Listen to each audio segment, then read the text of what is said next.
Les 5 couples les plus étranges et improbables en Afrique. Aujourd'hui, nous vous parlerons des 5 couples les plus inhabituels en Afrique. Le couple, c'est la représentation parfaite de l'amour. Quant à l'amour, c'est ce qu'il y a de plus extraordinaire et étonnant.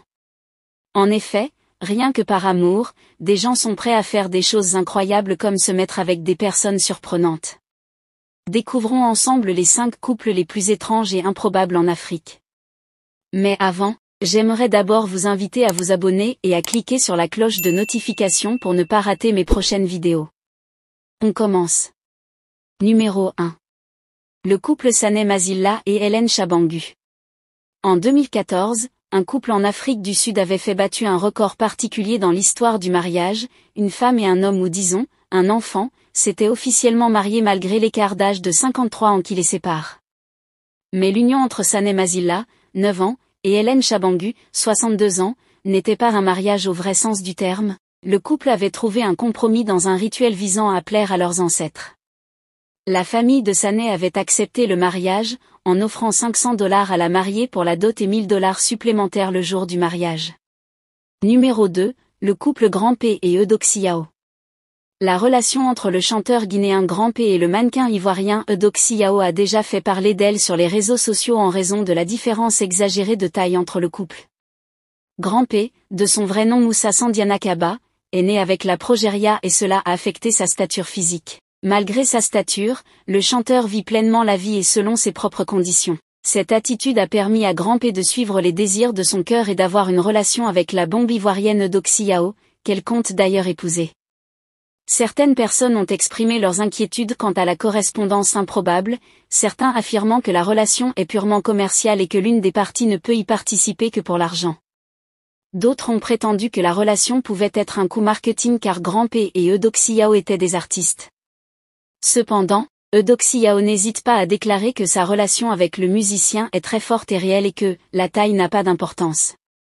S'adressant à Instagram, où elle compte plus d'1 million d'abonnés, Eudoxie a écrit « Nous sommes heureux ensemble, et c'est la chose la plus importante ». Numéro 3, le couple Ahmed Muhammad Dor et Safia Abdulé. En 2009, le Somalien Ahmed Muhammad Dor, 112 ans, qui avait déjà eu 13 enfants de 5 femmes différentes, avait épousé Safia Abdulé, alors qu'elle n'avait que 17 ans. Le mariage a suscité des réactions mitigées de la part des habitants car la mariée de l'homme était assez jeune pour être son arrière-petite-fille. Numéro 4. Le couple Loretta et Lolita. Cela peut sembler bizarre, une fille de 26 ans a été mariée à sa mère biologique pour vivre comme mari et femme et fonder une nouvelle famille. C'est peut-être le plus bizarre de cas, même dans la vie lesbienne. La fille est le mari tandis que la mère est l'épouse.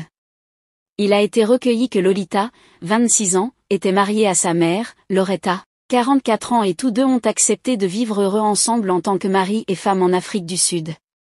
Lolita, excitée par son amour retrouvé, aurait déclaré « Ma mère était là pour moi depuis ma naissance. J'ai grandi sans père et j'aime tellement ma mère. Elle est tout ce que j'ai, et je ne veux pas rester loin d'elle. C'est pourquoi j'ai choisi de l'épouser pour que nous puissions vivre ensemble. Elle est jeune et sait comment me rendre heureuse au lit. » La mère, Loretta célébrant l'amour, aurait déclaré « Ma fille était prête à quitter la maison si je refusais de l'épouser. Je l'aime tellement et je ferai tout pour la rendre heureuse. » Numéro 5. Le couple Efioma Amos et Opogenezuazor Ogbokor. Efioma Amos est devenu viral lorsque ses photos de pré-mariage ont été diffusées sur les médias sociaux en raison de la différence de taille entre lui et sa fiancée. Mais il a répondu qu'il n'a jamais été difficile pour lui de faire tomber les femmes sous son charme, et que la capacité à attirer les dites femmes est un don de Dieu. Que pensez-vous de ces couples? Laissez votre avis en commentaire. Si ça vous a plu, n'hésitez pas à vous abonner et à cliquer sur la cloche de notification pour nous encourager à travailler davantage.